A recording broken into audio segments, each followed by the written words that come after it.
राज्यामध्ये 4 दिवस जोरदार पाऊस होईल असा अंदाज हवामान खात्यानं वर्तवलाय। 22 जिल्ह्यांना पावसाचा अलर्ट घोषित केलाय।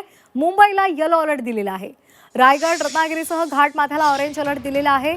मराठवाडा आणि विदर्भात सुद्धा चांगल्या पावसाची आशा आहे। राज्यात पुढील काही दिवस मुसळधार ते अतिमुसळधार पावसाचा इशारा हवामान खात्यानं दिलेला आहे। राज्यातील 22 जिल्ह्यांना पावसाचा अलर्ट दिला आहे। यामध्ये मुंबईला येलो अलर्ट देण्यात आलाय। उत्तर पश्चिम बंगालच्या खाडीमध्ये आणि पश्चिम बंगालच्या किनारपट्टी भागात कमी दाबाचं क्षेत्र निर्माण झालेलं असून जोरदार पाऊस होणार असल्याचं हवामान खात्यानं सांगितलेलं आहे।